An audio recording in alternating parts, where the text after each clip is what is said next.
I will say social is more in our industry. Social is a lot more important today than it ever has been. And that will continue to increase. Hi, and welcome to the 91 Day Success Podcast. I'm your host, Jonathan Mast, and today I'm thrilled to have with me a great associate, a man who's become a friend of mine, David Morgan. David's from SD Marketing, and David and I met a couple years ago through a joint mastermind that we're part of and coaching program. And he's just one of the foremost experts I know when it comes to security marketing. And I wanted to take this opportunity today to let him share a little bit about what he does and through his agency and his niche and all that. So, David, welcome. Thank you for the time today. Can you start by maybe giving everybody a 30-second overview of, who's David Morgan and SD Marketing? Yeah, first of all, Jonathan, I really appreciate you spending a few minutes with me today. And it's great. It's been great to get to know you over these last few years. In terms of myself and our group, so I'm the co-founder of a marketing agency, SD Marketing. So we work with physical or electronic security companies and groups that install fire alarm systems, video surveillance, access control, and intrusion or burglar alarms all throughout the country. Doing this for a little over 12 years.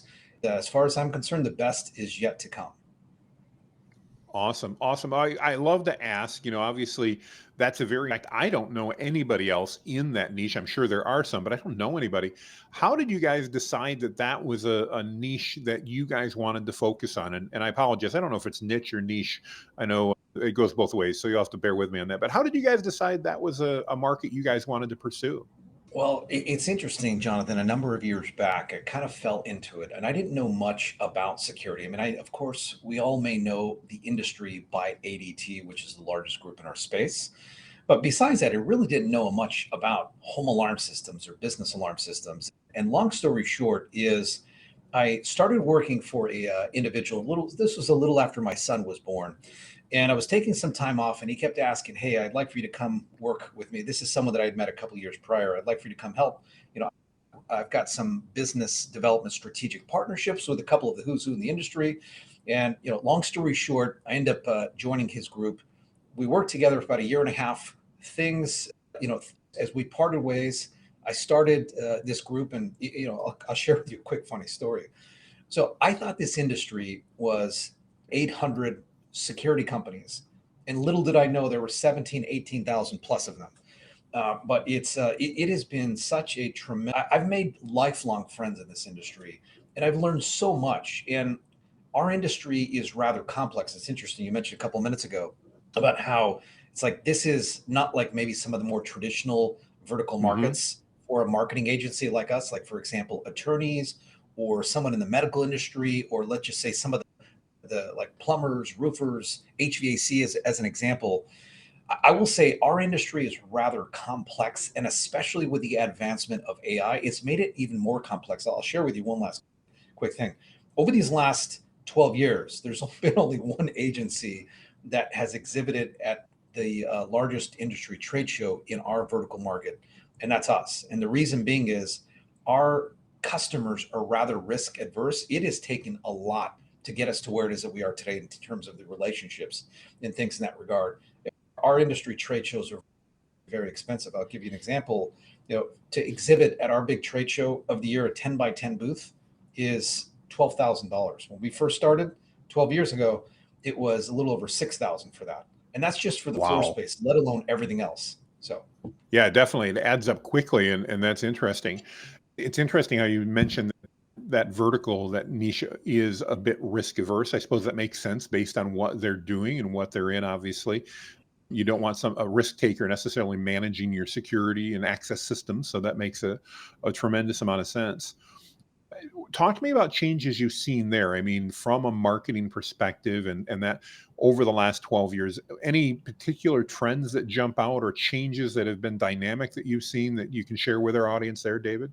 sure, there has been a tremendous amount of change over these last 12, 13 years. Like, for example, when we first started out, believe it or not, yellow page ads were still being purchased.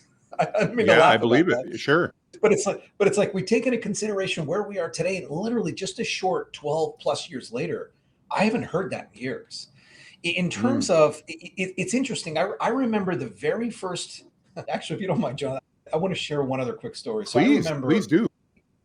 this will all actually tie in. So this is day two, so we're literally like 2, 3 weeks old.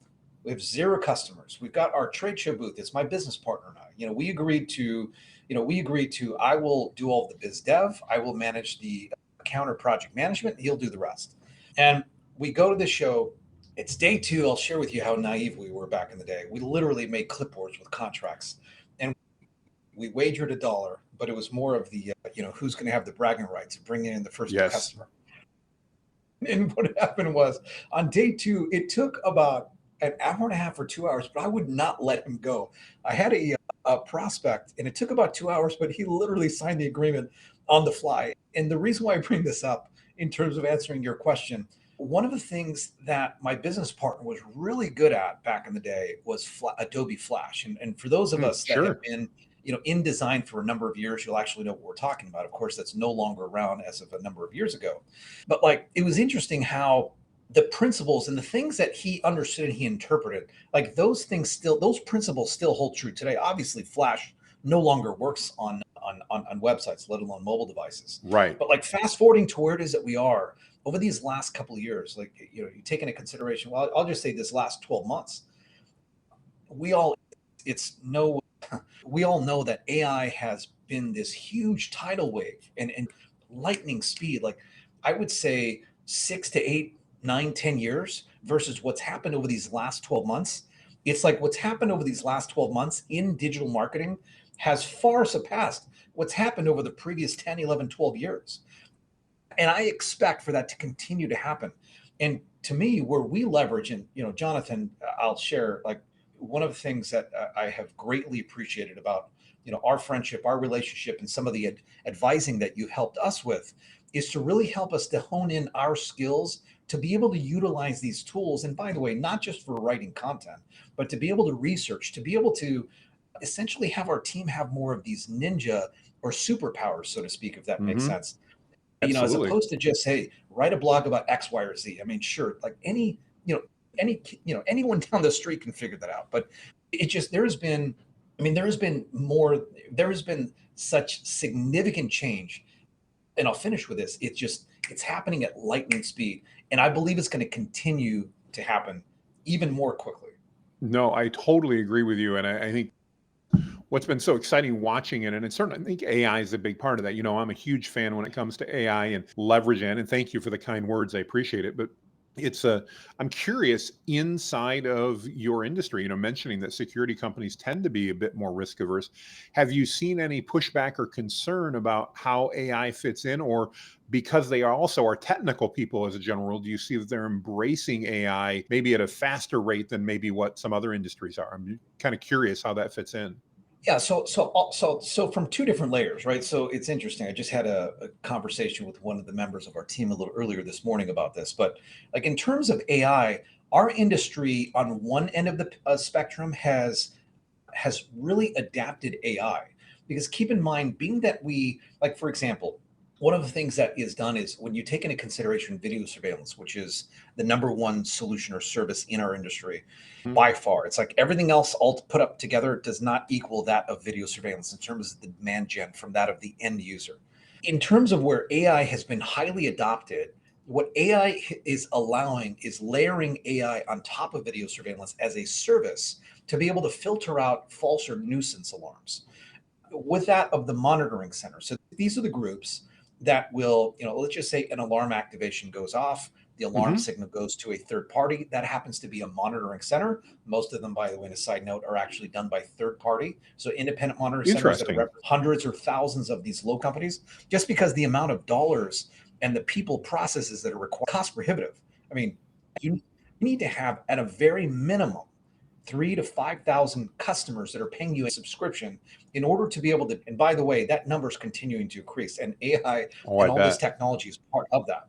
So like, on one end of the spectrum, not marketing related, AI has been adopted significantly. But when we get to, more in terms of more along the lines of what we're talking about, is more on the digital marketing side.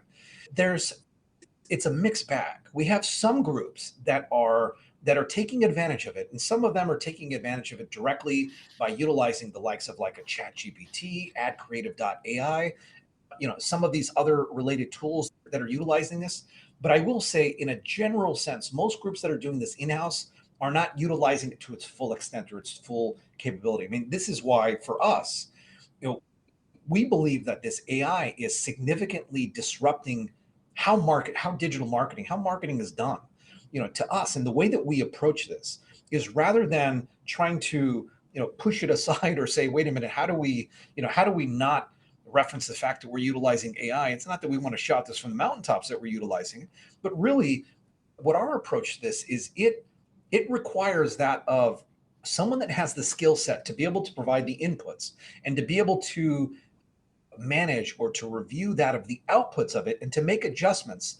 But once again, this is where we believe that this AI gives us as marketers superpowers to be able to do a lot more with less time. But it requires a true expert in what your craft happens to be in order to take advantage of that. So, but in terms of the original question, it's a mixed bag. And I think over time there Interesting. will be more and more of an adoption.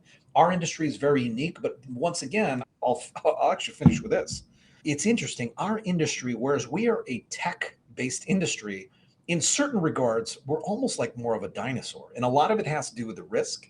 A lot of it has to do with the fact that many of the prominent security companies that have come about, these are former technicians that said, hey, I want to do it a better way.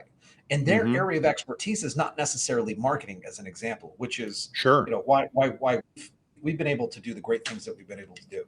Well, that makes a tremendous amount of sense, and I can certainly appreciate how different that could be within that industry. As you look forward, what changes do you see happening in the marketing space, specifically in security, but in general, what do you see as happening? We're as we're recording this, it's January 2024. This will be launched probably early February 2024. What do you see happening in 2024 that business owners should be really paying attention to as it comes to their digital marketing at this point? Well, I'll tell you what, it's interesting. I would imagine first things first, Jonathan. I would imagine we are in good shape in terms of the amount of mere volume of inbound inquiries, and of course, 99.999% of them are cold inquiries that have Hmm. no idea what you and I do. They say, guess what? Dave, I'd love to help you with building websites. I'd love to help you with SEO. I'd love to help you run your digital ads. And these are all cold outreach. We know, of course, these are all bots, and we know what goes into doing this. But my Sure. point being here is, I expect for there to be a lot more of this because what's happening is the perception of the barrier to entry is going to be lower and lower. It's like, wait a minute, I can just create my AI based marketing agency and be the mighty army of one or two or three, and we can do some damage. But once again, where I see things going. So first things first, I believe the challenge is going to be there's going to be more and more of what we do. And by the way, just leave it up to a marketer. And look, Jonathan, you and I are, I believe, along with many of our peers, are in great company. But like, leave it up to a marketer to be able to screw something up for Oh yeah. for everyone. But once again, I think that it's.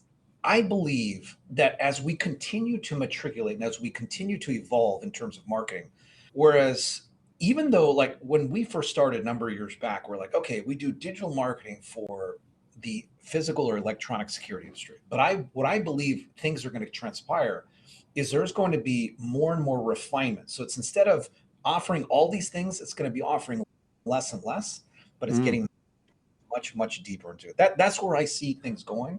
Clearly, like yourself and many others, I'm interested in we're staying up, as best as we can with the latest because we want to make sure that we are, really when it's all said and done, our customers are entrusting their marketing dollars and ensuring that we are staying up to speed with this. Because keep in mind, it is not as simple as pushing a button and here you go. That it's not quite that simple. No. So, the key here is to make sure that we are staying up and I believe specializing and becoming more and more specialized. So it's like the specialization within that of the specialization would be, some of my thoughts around that.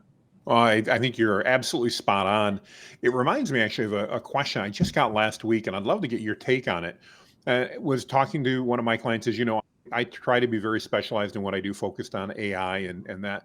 but they were reaching out and asking about their website. And there's like, the question was very simple. It's like, based on what's happening with social media today, how prominent it is, based upon all the changes happening with Google, do I really need to have a website in 2024, or can I just rely on those social media profiles? And I'd be curious to get your take. I have a very strong opinion about that, but I'd love to get your take.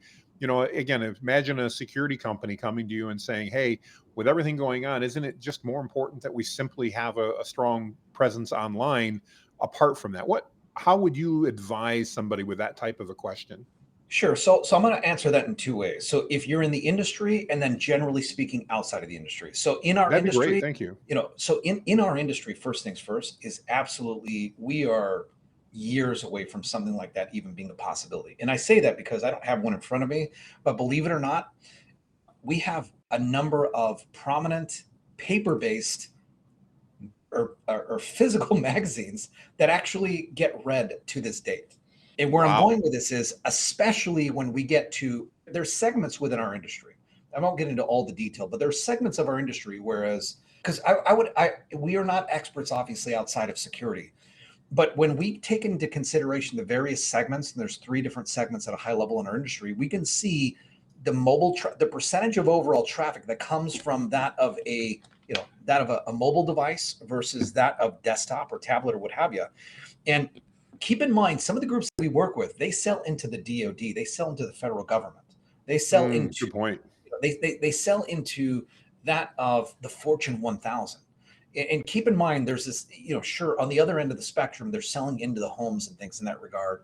And of course, millennials and Gen Z are starting to, take up more of the overall market opportunity in that regard. But where I'm going with this is, for our industry, that is not something that we would, I'm not going to say ever, but that's not something in the next few years for us to even start considering. What I will say is, for other industries, and once again, Jonathan, I won't say that I'm the best suited to answer this. So I'll give you just my personal opinions, but not Oh, based that's on perfect. data. Is it depends on your industry. I believe, like, let's just say a number of years ago, it's like the website was right up here and social was here, but over time, it's continuing to do this. Now, for example, Mhm. let's just say that you're working out of your home and you're doing certain things. Like, keep in mind, like, you can buy things. There are certain industries where you can buy, well, I shouldn't say certain industries you can buy things, but you can literally buy things directly on Instagram now. And I would imagine a lot of the other social platforms are going to transition towards this. So where I'm going with this is, if you do not have the dollars, like Jonathan, we're of the old adage of, like, perfection is the enemy of getting things done.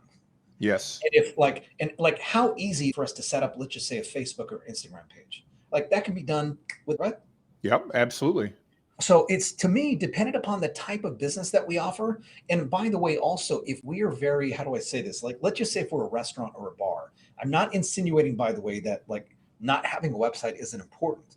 But if we, but let, but keep in mind, because it's very social, pictures, Hmm. showing happy people, showing an ice cold beer, showing a nice glass of wine, showing food. Like, keep in mind, social is more and more important for our industry. Once again, our industry is not quite that sexy, so to speak.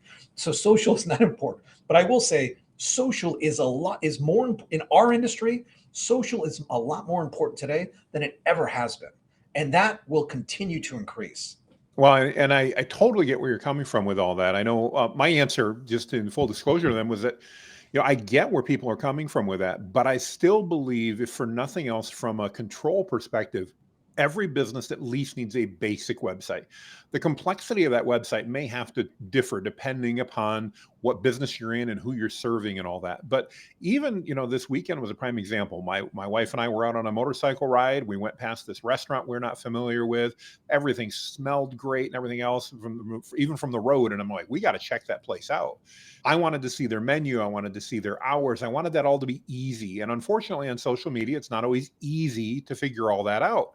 Sometimes, not always. And even there, they didn't need an extensive website, but they still needed a website, in my mind, to show that. The other reason I think it's so important, as I mentioned, is control. You and I both know, when we're not paying for something, that Facebook profile, that Google My Business profile, whatever it is, we're not actually paying for that. It's important, but they can take that away from us as a business owner at any given time. have been in the industry probably like myself long enough to remember the day Facebook came out and announced that they were going to charge $10,000 to every business that wanted a Facebook business page. They turned that around in less than 24 hours after just the immense outcry. But one of the fears that instilled into people were, oh my goodness, I've now invested, in this case as a restaurant, doesn't matter what, years in building up my Facebook profile, and it's all going to be gone if I don't pay them all this money. Basically, unless I compel to their extortion. So I do think that a web's really critical and really important. I think, like you said, I think your analogy was really good. I think there used to be a big gap, and I think that gap is smaller, but I think they serve different purposes even to this day. I really don't see them being the same thing, so to speak. So as you look into, again, your crystal ball and things that may be coming down the road, and I'm especially interested in the security industry because it does seem to be a bit more, if you'll bear with my term, old fashioned. I don't mean this, or traditional, maybe that's a better word. I'm not trying to be negative, but the fact that you've still got printed magazines that are regularly being read, that's, as we know, not typical in most industries. That's all moved to digital for the most part. How do you see that fitting in with, and I'm going to kind of try to juxtapose, and I suppose it's an odd way to ask the question, so I apologize. But we've seen the rise over the last number of years with security, especially in home and small business security, being able to be run essentially by something we can buy off Amazon and plug in. I'll admit, in my office and my home, I've got I don't remember the name of it anymore, which I should, but it's a system that I bought online that connects to my phone and allows me to monitor and alerts me when somebody comes in and all that type of stuff. How have you seen that impact the clients you serve, and what do you think that means as far as trends? Because I'm assuming as people like my sons now get older and they're now in positions where they may start making these security decisions, and they're looking at it and going, hang on, we've got this Ring doorbell system or whatever system, and it works really well. Why are we spending all this money on this system? And I guess my ultimate question is, how do you see those technological changes impacting security marketing in the future as this younger generation comes in with maybe differing expectations? I got to tell you, Jonathan, this is a really deep question, and like all of the sub questions and related questions that would surround this. To your point, the groups that we work with, these once again are the licensed security Sure. local professionals that they vet that of the equipment that they install, and they're installing this. It has these 2, 3, 4, 5+ year monitoring agreements, where you're paying a subscription fee on a monthly basis. Sure. And as you'd mentioned, you take into consideration like the Rings of the world, right? Which of course, some big news that's happened just a few years back. Ring was acquired. You may or may not know this, but Ring was acquired by Amazon. Okay. For big dollars. I think it's over $1 billion, if my memory serves me correct, but that's neither here nor there. So it's interesting. You take into consideration about 20 years ago, for the average homeowner, about 1 in 5, and don't quote me because it's going to be in the low 20s. Let's just say, for example purposes, about 1 in 5 homeowners had a professionally installed security system in their home. As we are in the beginning of 2024, and one of my good friends is the leading research firm in our industry, and I'm probably going to butcher this number, but not by much. You take into consideration January, it's the number, I believe, is closer to between 1 in 5 and 1 in 4. So somewhere in that 20 to 25, and maybe a little bit more than 25%. So there's a slight increase in terms of the adoption, but for all intents and purposes, even though there's a slight increase, it's about the same. Now, here's what's happened. Is because you go to, whether you're on Amazon or whether you're at your local Best Buy, your local, local store where you can purchase this type of equipment, it is the aisles have gotten bigger and bigger, and there's more and more of these groups. But interestingly enough, what the wise groups in our space have done is they've identified the fact that these, call it DIY, MIY, and when I say DIY, do it yourself, that's easy for everyone to know. MIY stands for monitor it yourself. So to your point, it's like, imagine you're self-monitoring, you're getting notifications. But if you've heard of the old boy that cried wolf analogy, What Yes, happens is absolutely. if we don't have things set up, going back to like AI based analytics, so that it's filtering out all those nuisance alarms, what's going to happen is if you're getting 100 notifications a day, it's just a matter of time before you're going to start ignoring them. God forbid Yes. an actual event occur. So, where I'm going with this is the wise groups in our space have not tried to say, let's try and compete with them, like, let's join them. In other words, as like an incentive, we will include a ring camera as and I don't mean, when I say ring, keep in mind there's multiple groups. So, maybe I won't Sure. even That makes reference that sense. ring Yep. anymore, but insert your favorite DIY, MIY device. It's like they basically have said, hey, as part of our system, in we will professionally install this for you as part of your overall system. And also keep in mind, because of all these false and nuisance alarms, this is actually matriculated. This has been a lead opportunity for that of the professional installers. Because what happens is it's like I'm utilizing this. It's not actually giving me what I'm really looking for. And then Exactly. and then it matriculates. So it's like, keep in mind, it's like everything. You can look at this from two different perspectives. And this is the whole point of not just for us, but within businesses in our industry, businesses throughout the entire country. We've got to be looking at these things. And whenever a door closes, another opportunity opens. And we've got to always Yes. take those things into consideration. So, I can talk about this for quite some time, but like at a high level, that is one of the big shifts, and it's actually been an opportunity to have more and more systems. I will finish with this. With the advancement of technology, AI, and even outside of AI, what we are seeing is, and this includes the advancement of like networks or like internet speed. You're able to have Hmm. a lot of these smart devices. So it's not like, as little as 5-10 years ago, whereas your security system, you basically turn it on and off. Now you can control your lighting, you can control your doors, you can control thermostats, you can control your garage, all from like a single app and things in that regard. And that's where integrating like these other third parties and these other tools into that, so you have like one app to be able to modify this. That's where a lot of more recent growth, and it's about layering services and layering more hardware, so that you're utilizing it and you're interacting and engaging with that of these systems on a daily basis. So there's a lot more value. So it's like, okay, you're getting the value for that subscription, that monthly subscription that you're paying. Well, I love the way you look at that and the way that you're encouraging your clients to do so by looking at this not as a threat, but as an opportunity.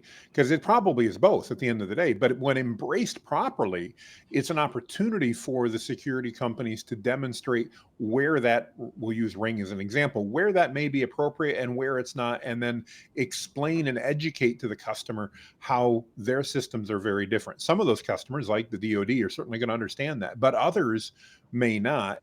And at least when it comes to marketing, I'm a huge fan of educational marketing where you're helping inform your customer to make a more educated decision. Because ultimately, I believe that as a business creates a better customer for you. The more educated your customer is, the better they're ultimately going to be because they're going to be a better fit for you. They're going to appreciate the value that you offer, and they're not going to be calling up trying to figure out why it is that, the Ring doorbell camera that I put on my door to my office, does what I need. Why am I paying you? Because they're going to be educated. They're going to understand that. So I love the way you've encouraged your clients to deal with that and that you see that happening in the industry. I think that demonstrates just a great perspective on things overall. That's fantastic. David, one of the things that we mentioned early on in the pre-call was the fact that the name of our podcast is the 91 Day Success Podcast. And I love talking to successful entrepreneurs and business people like yourself and saying, if you were to start over, or maybe you were advising somebody who was going to start up a new venture and they were limited, they only had $1,000 in cash, but they had a goal, and that goal was to generate $10,000 in revenue in the first 91 days, 3 months, basically. What would you advise them to do? And again, it could be yourself, it could be somebody you were advising, but based on your experience and that, what would you advise somebody to do, knowing that's not a lot of money and having a decent sized goal to achieve that result in the first 90 days? Yeah, absolutely. I got to tell you, Jonathan, this is this is a very good question. And first things first is I would spend a few dollars on Audible books, on Mm, groups that would really to help me systematize and what is like, because the thing is, if we're starting over, it's like what I know now a number of years later. wouldn't be the case. So it's, to me, I thought I knew what I was doing when we first got started. My business partner and I first got started. We had no clue what we were doing. And then we came across, a mutual friend of our, a book from Josh Nelson. And it's interesting, as Mm-hmm. I started listening to that book, I'm like, oh my goodness, this book is actually written for me. And Yes. really was reinforcing a lot of things that I knew. So to me, it's first things first, knowing that we have 90 days, very limited budget to that. So that to me would be something that I would make sure that I would listen to, 1 to 3, 1 to 4 books within the first week or within the first few days. Let's just say that I would be able to wave a wand and say that our biggest trade show of the year was going to be within these first 2 to 4 weeks of us coming to this conclusion. So, with $1,000, I unfortunately wouldn't be able to get a booth. But what I would do is I would invest those dollars in the travel to go to the biggest trade show. But to me, the key here is, what would we do in advance of that Mhm. to be able to generate, $10,000 plus in revenue within these first 90 days? I would, of course, position ourselves as an expert in this particular vertical model, or market, I should say, or niche. I would have all these things present. What I would do is I would leverage LinkedIn. I would also spend a few dollars on upgrading to the Sales Navigator. If I didn't have Mm-hmm. the budget for that, then I would use the free version of it. But Sales Navigator gives you a lot more superpowers versus the free version, that like that of what AI does for marketers as well. And I would research a lot of the who's who. I would research groups that would be similar to what we do, in that they sell to the same audience, but they don't necessarily compete with us. And I would try to build a relationship and ask them if I could take them for a coffee, because I, once again, knowing we have limited budget, be Mm-hmm. able to build a relationship with them, to let them know what we do, and to let them know that we really would like to, help them. And it's like, look, the long-term goal is being that we don't compete. Our customers, your customers, or vice versa. What I also would do is I would literally get as much rest leading up to it as possible, even though I would be prepping for this.